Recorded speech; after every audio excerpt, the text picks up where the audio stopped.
Hello, everyone, and welcome to another installment of the Best Practice Network webinars. This is Megan Kelly speaking from VolunteerMatch headquarters in San Francisco. We are going to wait a few more minutes and let audience members join the call, and then we'll get started.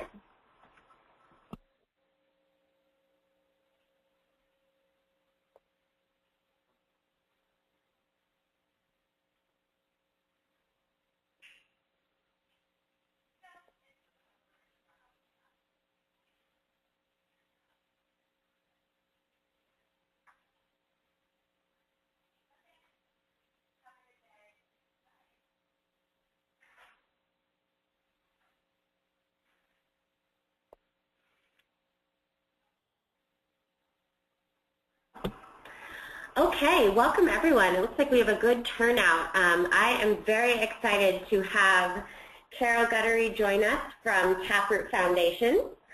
Before we get started, let's make sure everyone can hear me. We are here for the BPN 8 Proven Pro Bono Models for Community and Business Impact.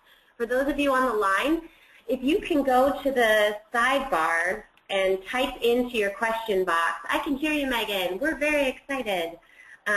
Then we'll know that our audio is working. And I apologize for my scratchy voice. I'm getting over a cold. Also, if you have, it looks like everyone is on. People are chiming in. If you have to drop off the call or you have colleagues that aren't able to attend, they can follow the conversation on Twitter. Our Twitter handle is VM_solutions. And the conversation, the webinar can be followed at hashtag BPN_Taproot. So without further ado, I would like to introduce Carol. Carol is Director of Program Development Advisory Services for Taproot Foundation. She has helped manage the Service Grants Program, which brings together skilled volunteers to contribute pro bono services as a team to various community organizations. Carol will be talking about the 8 pro bono models that Taproot has developed. She brings a lot of experience, 18 years from the corporate sector, as well as her own pro bono consulting to the Wildlife Conservation Network and the Sierra Club. Carol, can you hear me? I can, thank you. Wonderful. Thank you for that introduction, and I really appreciate your organizing this webinar today. We really welcome the opportunity to talk to everybody about these models of pro bono service. So what I'm going to sort of review today in this webinar is just a little bit of background on what's been going on in the pro bono marketplace in the past year, get people updated about the doings in the market and excited about what's happening there. I'm also going to just quickly review the spectrum of engagement and where pro bono fits on that. We're going to talk about the kinds of strategic considerations that you want to think about when you're choosing a model of service, pro bono service, and then I'm going to review each of the 8 models, give you an overview on the sort of generic description of that model, but also give you a case study so that you can see how particular corporations are employing that model in their programs. And then we're going to go refer back to those strategic considerations and then plot the models onto a strategic continuum so that you can sort of see how they map out. And then we have some action items for you to consider at the end of the end of the webinar. So you're welcome to pose questions. We're going to leave time at the end for questions that you can submit through the chat feature, but you're also welcome to submit questions throughout, and then Megan will just sort of interrupt and verbally ask the question of me as we do the webinar, and I will answer them as best I can. So you can ask questions both as we go along and at the end if you have need to do that. Okay, if we want to move along to the next slide. So one of the things that we're really excited about as Taproot Foundation is that we really see the pro bono market growing. I mean, for some of you that are familiar with us, we do run our own pro bono program that Megan mentioned when she introduced me, the Service Grant Program. We also engage with corporations and consult with them to help them build their own pro bono programs. But a third leg of the stool for us is also advocating in the market, developing thought leadership, and speaking to corporations and trade groups and the market business professionals in the marketplace to encourage more expansion of pro bono. And what we're seeing through that engagement is that we see more and more evidence that skilled and pro bono volunteering brings value back to the corporation. I mean, we knew that. We could see that even in our own programs and the programs of the corporations that we work with. But there's more evidence-based research being done in that regard. Just hot off the press, Hands-On and True Impact are just now publishing a study that helps validate some of those business benefits of skilled and pro bono volunteering. There's going to be more on that to come, but it really does validate some of these things about how participants in skilled and pro bono volunteering bring value back to the business in terms of increased retention, increased skill sets, and so we're seeing some empirical validation of that. Also, this is something that the conference board's been looking at. They've been working on looking at some of their existing reports on job dissatisfaction and survivor syndrome, and they've been doing some work on mapping how skilled and pro bono volunteering efforts could help with those sorts of difficulties in the corporate environment. So that's something that is some ongoing work with them that I'm looking forward to seeing more of when they do more of that, complete that work. One of the other things that's been interesting is that more of the trade groups are beginning to get on board with pro bono. In particularly, AIGA is building a 5% program where they're encouraging their members to devote 5% of their practice to pro bono. And they're also establishing some guidelines for educators in the graphic and design fields for how they should be advocating for pro bono among their students. And also this year, for the first time, the Society of HR Managers had a panel on pro bono at their recent conference this summer. In addition to that, there's a lot of interest geographically in what's going on. There was a Cities of Service initiative launched through the White House, and New York City has been leading that City of Service initiative, and they've been providing specific funding for nonprofit organizations to help them build out their volunteer programs so that they can take advantage of pro bono. And they've really been, New York's really been leading a lot of the other cities in the country in that effort, but we know that there are other cities that are interested in doing the same thing. We've heard enthusiasm from the mayor of Denver, from the mayor of Los Angeles. So we're seeing a lot of activity happening in the civic sector. And then we're also seeing a lot of interest internationally in growing pro bono. Our founder recently attended a conference in Beijing, and their version of the Volunteer Center is becoming more and more interested in building out pro bono aspects to that. We actually have the sort of Swedish version of VolunteerMatch. The woman who founded that is in the Bay Area for the next couple of months, visiting both us and VolunteerMatch to learn about how we're approaching our work and also share best practices with one another. So we find that you know, as people in other countries want to build those aspects into their programs, we're finding an international network developing, which is really exciting.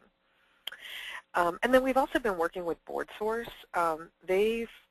They're advocating for the intersection of board service and pro bono, and they're beginning to develop standards that encourage nonprofits who are developing their boards to think about professional skills beyond just the typical legal and financial that you might see on a board, and how they can leverage things like HR and marketing both on their board and in more of a pro bono way in service of that nonprofit. And so for those of you who watch AMC, there's been an effort at service in the entertainment community this year, and I just got caught up on my TiVo last night, and Mad Men, for those of you who watch that show, that's this advertising agency thing set in the 60s. It's very hip, and they drink and smoke all day long. It's crazy. And they had one of their big clients was a cigarette campaign, which they lost, and so the agency is now engaging in a pro bono campaign. They were pitching the American Cancer Society on pro bono. And I know it's fiction, but I think it's really fun that we can see that kind of ethic developing in fiction and the extent to which it gives somebody watching those programs the idea to do more pro bono is a good thing. Although, I don't know. I mean, if you've ever watched that show, those characters are really kind of crazy. I'm not sure they could pull off a pro bono campaign, but hopefully they could. So anyway, if you want to move on to the next slide, that just gives you a sense that there's a lot happening. And I think the fact that we had so many RSVPs for this event, I think, Megan, when you told me when we were getting started, we're up to about 60, I think is an indication that there's a lot of activity happening in this market. So I do want to thank you for joining this webinar, and I think that you really are on the edge of the learning on this. So for those of you who have engaged with us in various ways, you've probably seen this slide. We use it to help articulate where it is that that pro bono fits into the full spectrum of engagement. And I think that the fact that you're joining on this call, many of you probably looked at the white paper. I don't need to educate you on the definition of pro bono. I just think it'd be helpful at the beginning of this exercise to remind ourselves where pro bono fits in to the other kinds of service that can be offered to nonprofits. So we are talking about models that use professional services to be delivered to nonprofits. So if it's work that you'd get paid for in your professional career, then it's pro bono service. But it's worth noting that a lot of the really strong service programs that we'll talk about later in the webinar actually use either the full spectrum or strategic aspects of the spectrum in order to deliver their services. So none of this stuff happens in a vacuum. Okay, next. So then given those strategic considerations, there are some things that you should think about when you're trying to determine what sort of a model of service makes sense for you. Obviously, the first thing you should think about is what kind of impact do you want to have on the social sector? How do these activities relate to your philanthropic strategies?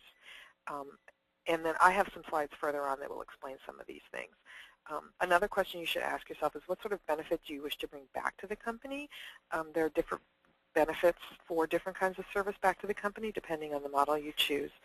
And then you also need to give consideration to what sort of program costs and infrastructure you're prepared to develop in order to support those, because again, there's a fairly wide variety of that. I mean, truthfully, developing a strategy for your pro bono program is more complex than just answering these three questions. And it's not a linear process. It's not like you answer the impact question first and then you answer the value back to the company question. You want to think about these things as they relate to one another. And if you want to go to the next slide, this next slide just poses sort of a question of the type of impact you could have on the social sector. And this simplifies it a little bit, but you can think about it in terms of, do you want to go a mile wide and an inch deep, or do you want to go an inch wide and a mile deep? And there are various different ways you can think about how you want to support the sector. You could go wide and support the whole sector. You could choose certain kinds of aspects of the sector, geographically perhaps, or just, certain parts of the sector. You can narrow that a little bit by just looking at the issue area. And you can narrow that even further by targeting just specific strategic partners. And the case studies I'm going to talk about have examples that value each of that. And all of these options have value. I mean, I think if you ask somebody, well, would you like to just target strategic partners and go deep with them, most people would probably default a yes answer to that. But sometimes the best leverage of the core competencies in your company could be this inch deep and a mile wide kind of an option. That in some instances, that may be the best way to leverage the skills that your employees have to bring or the philanthropic strategies that you have. Next slide. Yes. Carol, this is Megan. As I'm moving the slide, I wanted to interrupt and just let everyone know Carol and VolunteerMatch are based in San Francisco, and there's an earthquake drill that's going to happen in a few minutes. So we'll have our phone on mute, but if Carol has background noise, that's where it's coming from. Oh, yeah, thank you for remembering to say that. No problem. We've always got sirens going off in San Francisco for something or another. Okay, so then the next question that we had listed there was, what kind of value do you want to bring back to the company? And that's sort of generally falls into two buckets. One is the kind of impact you can have on your human capital, and another is the kind of impact you can have on your company's reputation. You know, the top bullet there under human capital talks about leveraging core competencies, and that can be about what kinds of functional skill sets that you want to bring to bear, but that can also more broadly be defined around things like culture, product proficiency, and the way you approach your business. So for instance, 3M has a core competency around innovation that they percolate throughout their entire business. So if 3M wanted to develop a pro bono program, they would maybe want to ask themselves, how could we use that culture of innovation that we've so diligently cultivated in a pro bono service? So asking yourself, what are you good at? In addition to that, there are team building, leadership development, and professional development benefits, and again, different models are stronger in different aspects of that. And so in the company reputation area, I think the thing to remind yourself there is it's really more about just supporting the brand, even though that's important as well. You want your brand to present a good face to the community, but there are also other benefits to company reputation that these programs can develop. For instance, especially in a tough economy when a lot of corporations have been shrinking or asking staff to do more, as evidenced by those conference board reports I was talking about a little earlier about survivor syndrome and job satisfaction. You can think about models that actually help you retain good reputation internally with staff. You can also look at models that get you working with other customers or partners in an externally facing situation so that you're developing expertise sort of sideways in the market by doing that. So you can think creatively about what it is you want to build for the corporation there, and then look for models of service that both impact the nonprofits but also have some benefit to the corporation so that you're getting value for your investment in the program. If you want to go to the next slide, this is empty on purpose. What we're going to do, later in the presentation, I'm going to circle back to this kind of slide, and we're going to map the models of service on this slide. But I wanted to get you thinking about that before we dove into the case studies. So in this particular instance, you can map how many employees you're engaging relative, say, to the number of nonprofits that you're impacting. And you can create your own 2x2 when you're developing your strategy. This was a useful way for me to kind of illustrate strategic factors for this webinar, but you can develop your own important strategic factors. But for instance, if you, in the course of your strategy development, had decided that we want to focus on developing an elite leadership in the company with only strategic nonprofits, then you would be looking at models that tend to reside in the lower left-hand quadrant. If you want to go to the next slide maps the extent to which you're using your existing business infrastructure relative to, say, the cost per engagement or the cost for the program management of your particular program.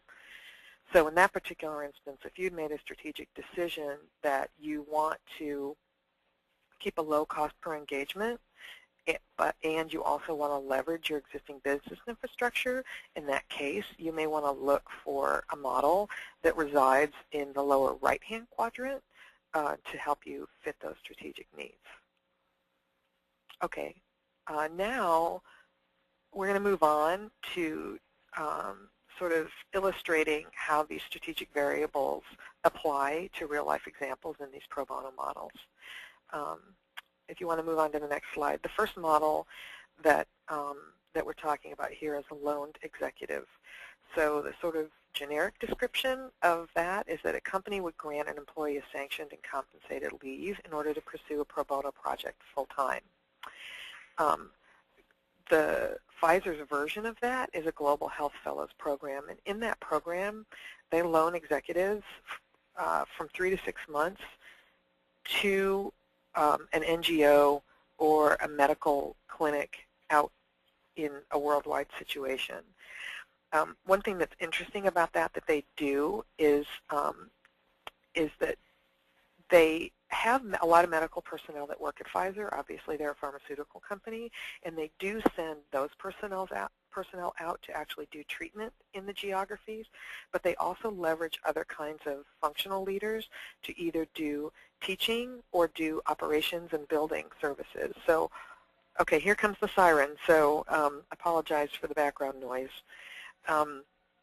So they're leveraging actually a fairly broad range of skill sets in the company, not just the employees that have medical skills, but yet all of them are serving.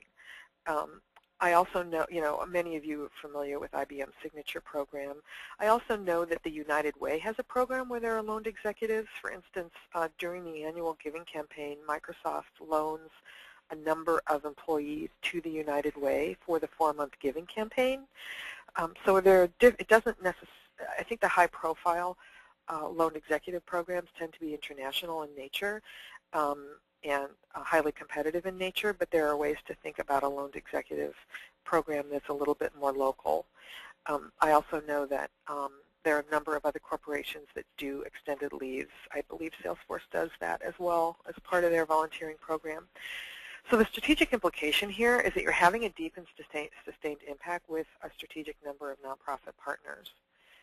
As for cost and infrastructure, if you were looking for a low, in that example I gave a few minutes ago, a low cost, leveraging existing infrastructure, this model doesn't necessarily do that. You really need to develop an infrastructure that supports this particular model, and there's a fairly high cost back to the company because of the cost of loan, giving that kind of extended paid time off and doing the matching and coordinating function. However, there's a lot of value that that model can bring back if you make that investment. Okay, now we're going to move on to the next slide, which is a coaching and mentoring model. In this instance, employees match with their nonprofit peers, form a relationship, and share functional expertise. The GAP's leadership initiative engages their HR professionals with a cohort of nonprofit leaders, and they work with one another to share learning and communication. And what's interesting about the model is that it's a two-way model, as sort of evidenced by the quote that I put on the slide here. It isn't just the GAP sort of telling the nonprofit how to go about doing their business. There's a value back to the employee in working with the nonprofit, and this program is designed for them to learn from one another. The other thing that this particular program does is create a cohort so that the nonprofit executive directors are also talking to the other nonprofit executive directors. So there's not just a one-on-one relationship between the employee and the nonprofit. There's also relationships between the employees participating in the program and between the nonprofits participating in the program. So you get a lot of dialogue going as a result of that. So again, this can have a very deep impact on a small number of nonprofit partners. In this particular model, it's a small number. You could do a model where you have a higher number. And there's a huge value back for professional and leadership development in a program like this, huge value. As far as the cost and infrastructure goes, that can kind of vary, but it would require a certain amount of infrastructure building for sourcing the nonprofits you want to mentor, making the kind of right match between your employees and the nonprofit, and also managing the program. In this case, I think that the GAP does that themselves through their own program staff, but if you wanted to engage in a model like this, you could also look at working with a third-party capacity building organization. For instance, every market has capacity building organization for leadership development programs. I know we have several nonprofits like that in San Francisco. You could possibly pair with them to provide mentoring function for cohorts of nonprofits they've already chosen. You can look at coaching and mentoring in a program that engages with college-bound students, for instance. So there are a couple different ways you can do that and leverage that program. One of the variations on this, and a point that I want to make as we talk about these case studies, is that these models aren't islands in and of themselves. They engage with other aspects of the community engagement program, and sometimes you can somewhat mix and match the characteristics of some of these models to build something that works for you and your community partners. So in the case of the GAP Leadership Initiative, they really think of this as a signature program given the depth of research and commitment that they've made to this. So it's a mentoring model, but there's also some bleed over into the signature model, which I'm going to talk about later in the PowerPoint. Okay, if we want to move on, the next one is one of my favorite models. It's the marathon, and in this situation, functional teams provide specific deliverables through the model of you pulling an all-nighter. And the example that we give in the white paper that we published is Create-a-thon. That's an ad agency in Columbia, South Carolina, developed that model. And I actually went out and did a Create-a-thon with them. I used to work in the advertising business, and so we used to pull all-nighters all the time. So for a service business like an ad agency or a web development company, as exemplified on the PowerPoint here, it's kind of consistent with their existing business model to kind of just rally together and pull an all-nighter. In the case of this example, the web development firm, the NERDERY, which I totally love that name, they gathered together teams not just of their own employees, but they also put a notice out to their partners and their the developer friends that they have in the marketplace. So they pull together teams that pull from the entire Minneapolis area. Nonprofits apply to them for projects, and then the NERDERY does the match. This is a good branding, reputation positioning for the NERDERY because they really have a core competency in developing partnerships, and the way they've developed this program is really consistent with that.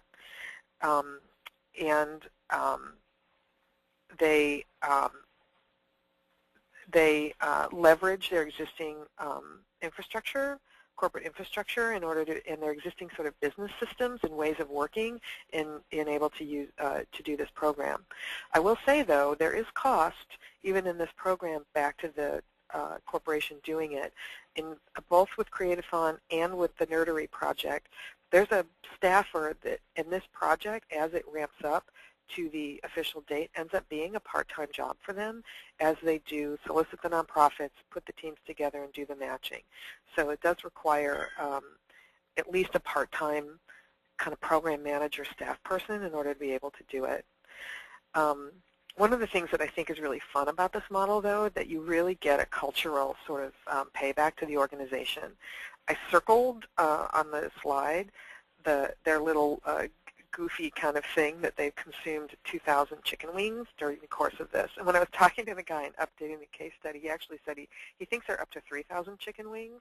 And they also got corporate sponsorship from Red Bull for the event. And when I did the Create-a-thon thing, it was kind of more about Diet Coke and Krispy Kremes.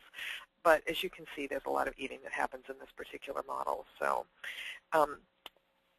one of the things I think is interesting that's going on with this model, I think like the obvious thing that makes sense in a model like this is that a service industry like an ad agency or a web development firm can do this because they're in the business of doing that kind of work all the time. But the Discovery Channel attended a conference not too long ago, and they got really excited about trying this out for themselves. So they're going to be doing a marathon in early December that engages their marketing and creative department in service to a nonprofit. So I'm kind of excited I'm excited that she's trying it, and I'm excited to see how that works in a different kind of a corporate structure than in the consulting business. And so I'm definitely going to be following up with her, and I'll probably be doing a blog post on the results of their marathon. And so, you know, if you follow our Twitter feed or you tend to check our blog out periodically, look for that in December because I'm really excited to see.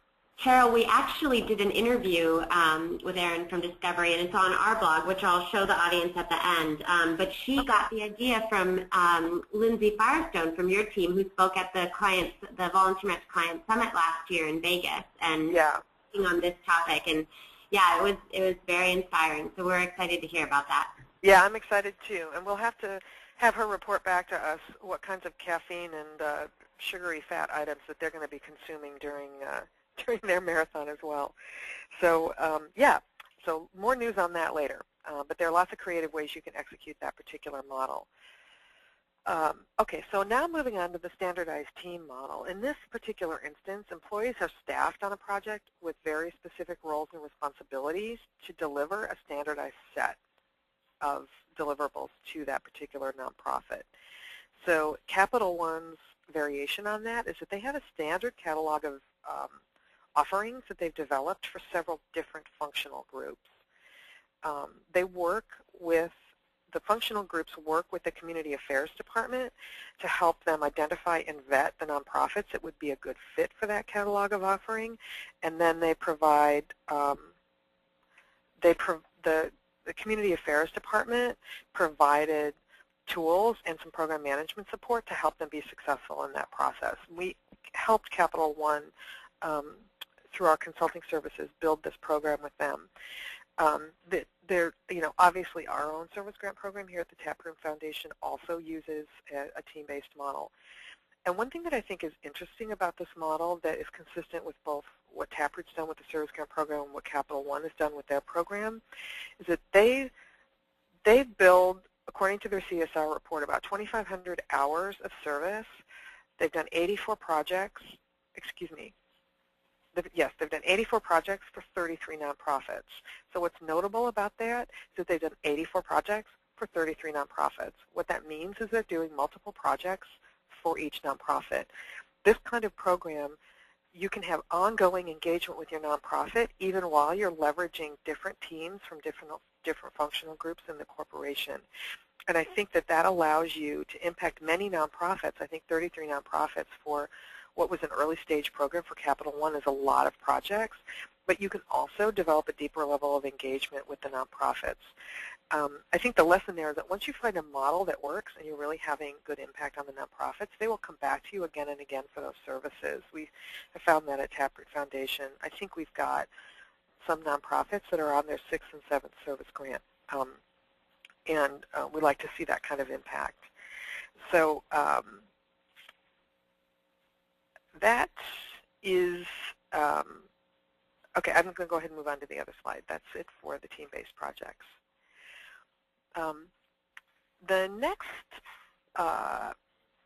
The next one is open-ended outsourcing. And if you read the white paper, the example that we give in the white paper is for a SaaS service, Cornerstone On Demand. They provide HR, talent development, and professional development software to corporations.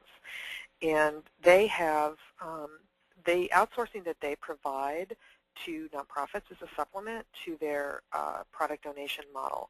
So they donate or have reduced fee product that they offer to nonprofits. And they, what makes it an outsourcing model is that they give those nonprofits implementation support and ongoing customer care support as if they were a paying client. So if you're a paying client of that software, you have a certain amount of on-demand sort of access to their customer care and implementation client or implementation staff, and the Cornerstone offers that to the nonprofits just as they offer that to the paying clients. But just to show you the sort of way that you can take a model and apply it to your own business environment, I wanted to talk about this HP in-house legal program that they have going, because it's still outsourcing, but it's as different as you can imagine from what Cornerstone is doing, and yet it's still outsourcing. In this particular instance, there was recently a class action awarded to 4,300 veterans of Iraq and Afghanistan who were advocating for an increase in their benefits. So imagine, somebody gets injured, they come home, they were given a 25% disability, but really they think that they should have a 50% disability. So there was a class action filed where it was agreed that an increase in benefits would be given to these 4,300 vets. However, the vets still had to go through a legal process in order to claim those benefits. So in this particular instance, HP paired up with Pfizer, again, doing multiple-pronged pro bono programs, and also Morgan Lewis, it's a law firm. They paired up and agreed between the three of those parties to serve all of the members of the class action. So they worked with a nonprofit called the National Veterans Legal Services to help the claimants be able to claim the benefits. So what I think was so impactful about this is that they committed to serving every single member of that class action who wanted help. So they had a 100% impact rate for the veterans who were requesting those services, which I think is really amazing. And they did that three ways. They had some of the veterans just needed a kickstart, so they did some limited phone counseling to help the veterans just get down the first couple steps in the process, and then they can take it from there. They did a limited amount of extensive legal support for some of the active duty members who are doing an appeals process. And then they're also working with the American Legion's caseworkers who help veterans get additional benefits, providing some case summaries for the American Legion caseworkers. So what's interesting about this is that they were very strategic about how they entered this program. They, before choosing a partner and executing the program, they had identified that they needed a program that would allow them to engage a geographically diverse workforce because they're not a centralized in-house department just in Palo Alto. They've got employees all over the place. They wanted to engage their non-attorney staff, so they needed something that they wanted to leverage their attorneys, but they also wanted to leverage their admins and paralegals in doing the pro bono work. And they needed to choose an issue area that it was a unifying theme that all of their employees could get behind. So they made the decision to do those three things first, and then they went out to some of the nonprofit partners, and they ultimately went to NVLSP, told them this is what our strategy is and this is what we think we can do, and then they worked with NVLSP to craft a program that would allow them to do that. So I want to underscore that because it's setting your strategy first, and identifying the kind of impact you want to have and the kind of program you can support, and then it's finding the partner who's willing and able to do that with you. And what else is interesting about this is that they've used NVLSP as a third party to help them support their program structure. Just to bring that back to Cornerstone a little bit, what they're doing at Cornerstone is using their existing business infrastructure to help support the program. They have an existing business infrastructure for customer care, and so they're using that business infrastructure to support the program. Again, helping nonprofit implement software sounds very different than helping veterans claim benefits, but they're using a similar kind of model to help execute the program. They also are doing some things in the HP Legal program where they're using team-based models as well, so it bleeds over into a different model a little bit, the Capital One model, because in some of these instances they're pairing attorneys and a paralegal, or an attorney and a admin, and sometimes they're even pairing an attorney at HP with an attorney at the Morgan Lewis law firm. So you've got team building going on there and a lot of professional development benefit coming back to the company. The other interesting thing here is that they're exposing themselves to an expanded client base. You know, I talked about one of the company reputation benefits is that you're working with other partners, in this case Pfizer and Morgan Lewis, and you're exposing yourself to a new kind of customer base. So for people who normally do intellectual property law, to be able to work with other law firms, other companies, and a different kind of client, really expands their thinking, and they bring a lot of that benefit back to the company. Okay, sector-wide solutions is the next slide. The example in the white paper is Salesforce, in this particular example I'm going to talk today about, it's NetSuite. In this particular model, the company creates a specific deliverable that can be applicable to all nonprofits in the sector. So in the case of Salesforce, they developed the nonprofit edition of their CRM software. In the case of NetSuite, they're in the business of essentially creating back office software, and they've created a nonprofit version of their CRM and fundraising module, and they're also working on a volunteer management and a kind of a partner management module. So in this particular case, what's pro bono about this is the staff effort that they put into developing that particular iteration of the project. And this is a particularly good example of what I was talking about earlier, which is like going sort of an inch deep in the market but a mile wide can really have its benefits. Salesforce is extremely agnostic about what kind of nonprofit can access their software. NetSuite offers a tiered sort of system where there are certain types of issue areas that they really partner with, but they also want to support the nonprofit sector in general. And what they asked themselves was, well, what do we do best? What we do best is helping businesses run better, so why don't we just help the social sector run better and just leverage that core competency across the whole nonprofit sector.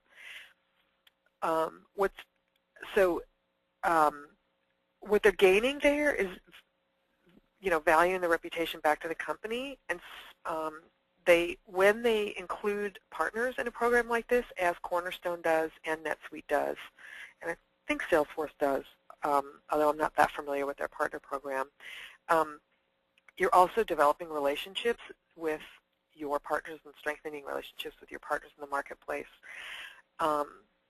Now, the upfront development cost to do a whole software iteration can sometimes be high, but since you're leveraging that across a lot of nonprofits, your sort of cost per unit, if you will, ends up being reduced over time.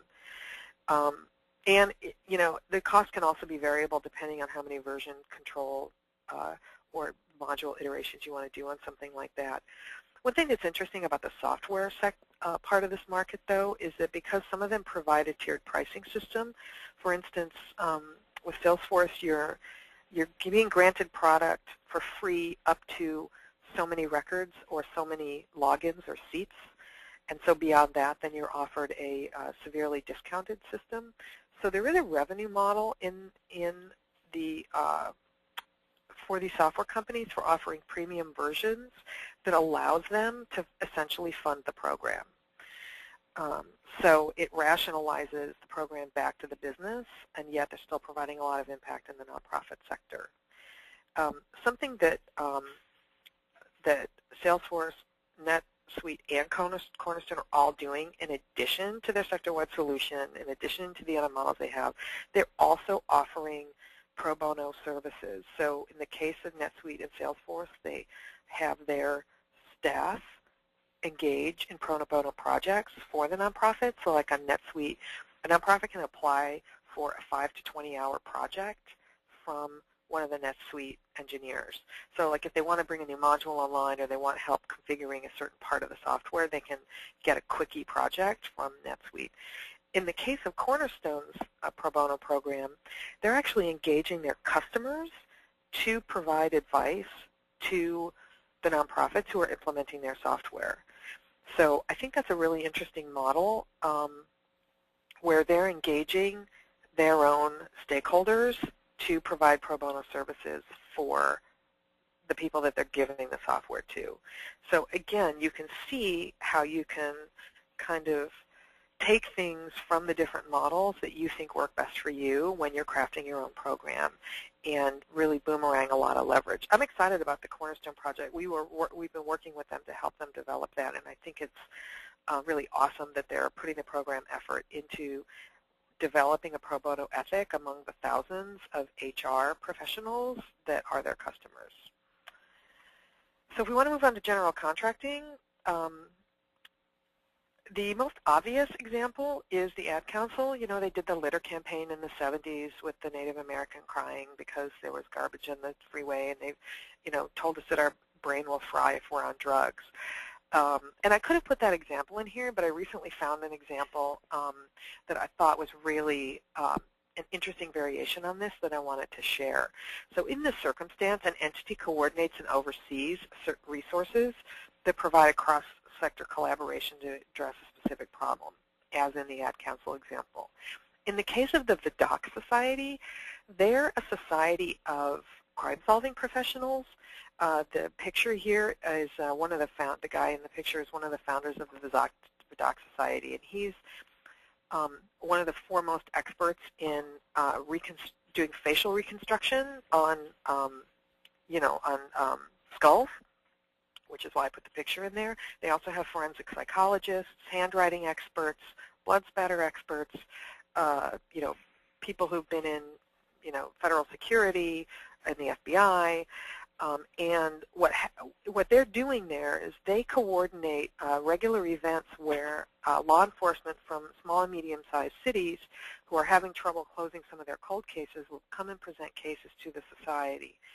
And then during the luncheon, they ask questions and offer advice on the spot that can sometimes illuminate things for the detective and send them in a new direction. And then sometimes a subcommittee from the society will be formed to provide additional ongoing consulting to that particular law enforcement individual. So, sometimes these small cities have cold case murders, but they don't have the expertise in their on staff, or they don't have the money to hire the experts. And so this society offers that kind of support to the law enforcement individuals.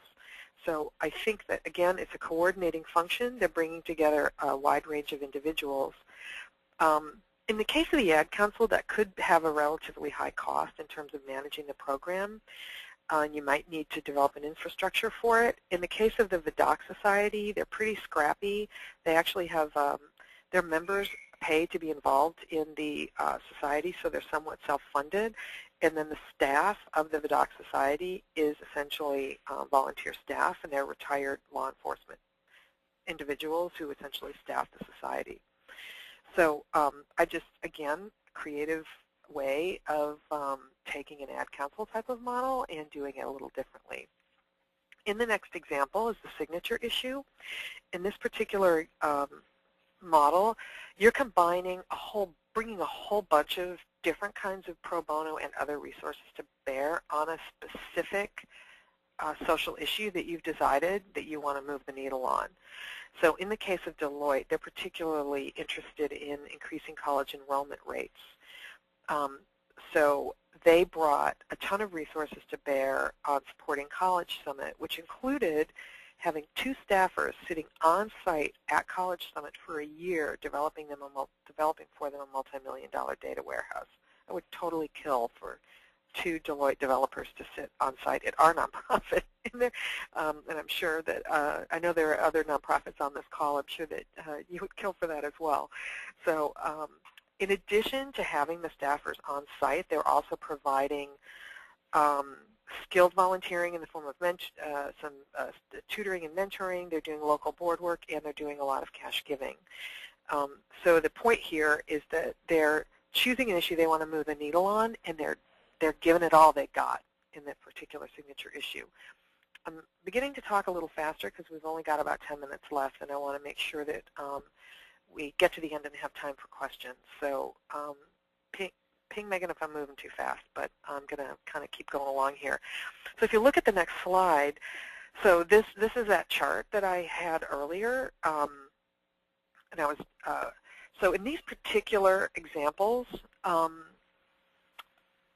the case studies I talked about today, this is how I would map them on this continuum in terms of how many employees they're engaging, how many nonprofits they're impacting. So if, as we talked about before, we want to engage a small number of elite leadership development employees and a small number of nonprofits, in this particular example, maybe doing a loaned executive program would be the right thing to do for that strategy.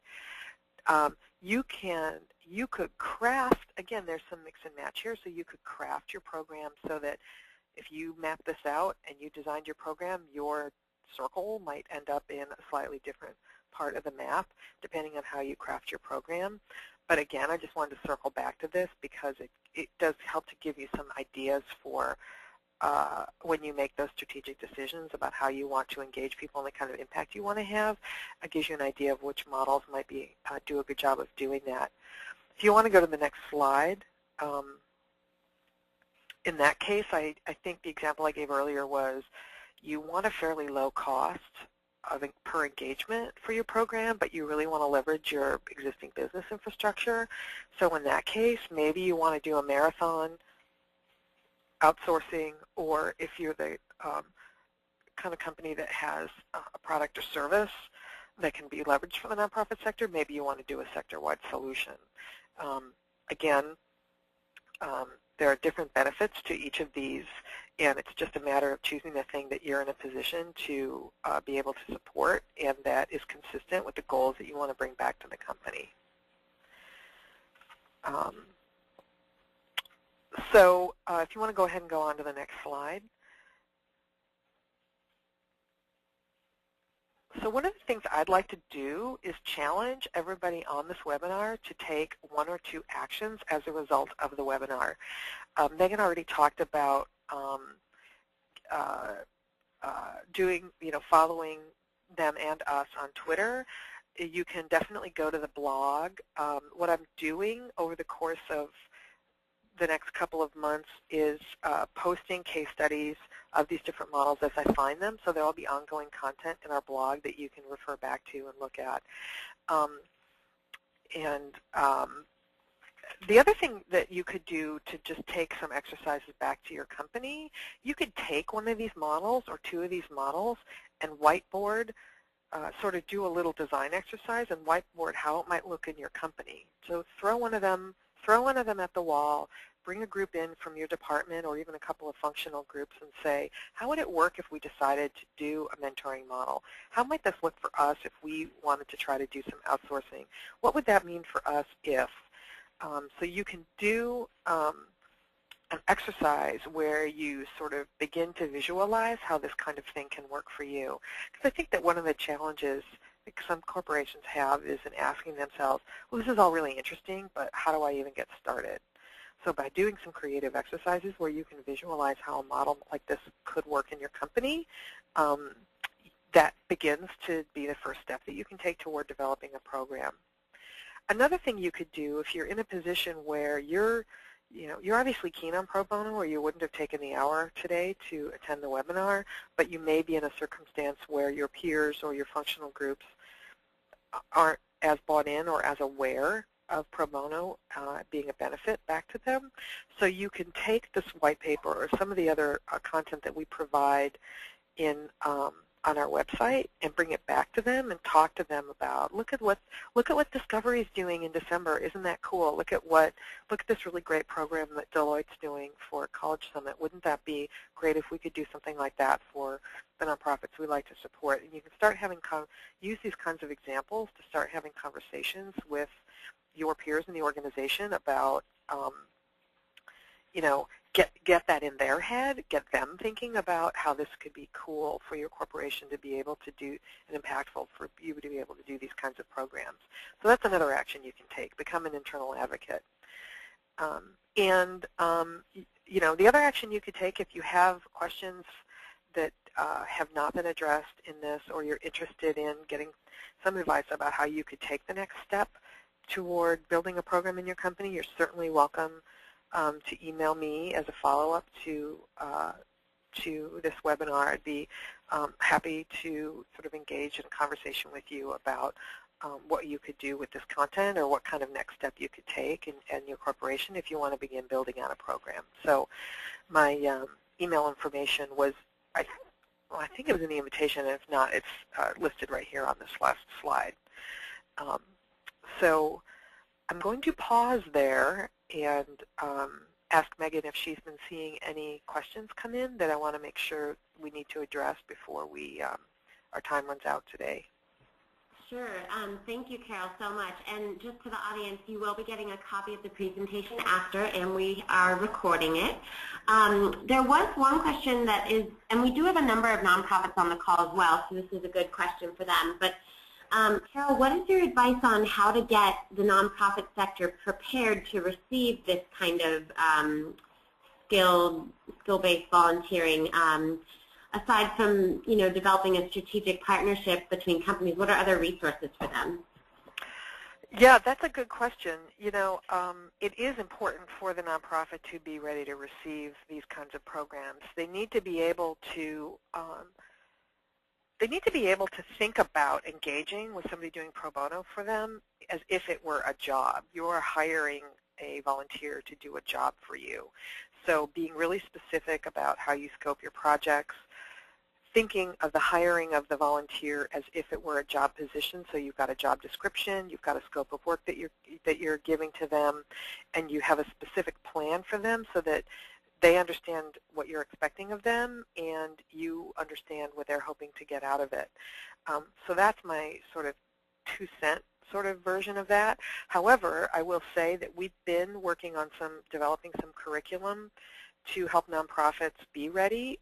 We have a team that presented some interesting content at a recent Craigslist boot camp, and we've been working on developing a curriculum to, based on what we learned from our service grant program and other engagements that we've done to help nonprofits be ready. So that is something that we're working on formalizing. And I also know that VolunteerMatch has a really strong interest in that as well, and that you have that you've also got curriculum that you've developed to help your nonprofits be really smart about how they engage volunteers.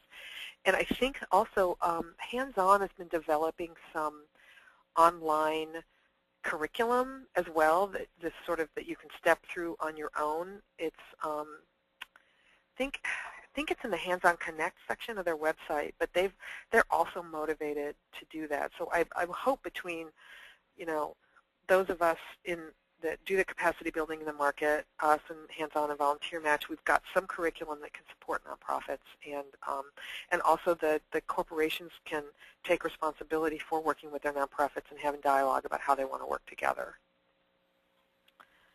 Wonderful. Thanks, Carol. Another quick question was, in your experience, have you seen that certain models are more popular than others, or especially for a company just starting out, is there one that they seem to gravitate more to? I think that a lot of them like to start at a team-based model, partly because that's a way for them to engage their functional groups and get those groups bought into pro bono, because now you can, like what Capital One did, then you can get the marketing people involved and you get the strategy people involved and the HR people involved. So a lot of them start with a team-based model, but they often then, once they get that up and running, start considering other models. So we've been working with some corporations who have a team-based program, and now they're asking questions like, well, how do I add mentoring to that? Is there an individual service model that could also make sense for the company? And then the next thing they do as they start scaling their program is add another model. And the other thing I'm finding out is that there's a lot of variations of pro bono that are happening in corporations already. It's just that sometimes the community engagement department doesn't always know about it. So there might be some really interesting mentoring model that a department's just sort of doing on their own, or an individual is doing on their own, that isn't necessarily part of the formal program. So something that I would encourage corporations to do is really survey their employee base and go on an archaeological dig and find out what's happening already, because it's a lot easier to build a program on top of what people are already doing and are excited by and motivated about, as opposed to building something from scratch without the buy-in. So, but I would say probably we're seeing a lot of team-based stuff as sort of the first step. It doesn't have to be that way, but I do see a lot of that. Oh, look, there's the Discovery thing right there. Yeah, I thought I'd get that up there right as we're wrapping up. This is VolunteerMatch's VolunteerMatch Solutions' new corporate blog, Volunteering is CSR, and that's a screen grab of the recent interview with Discovery. So feel free to go and read that and see kind of how they're getting their program up and running. And Carol, thank you so much. This has been great, and we had a great turnout, and everyone will get a copy after, and of course it has Carol's contact information. You can talk to her if you have further questions. Thank you, everybody. I really appreciate your attendance today. Thanks, Carol. All right. Bye, everyone. Bye-bye.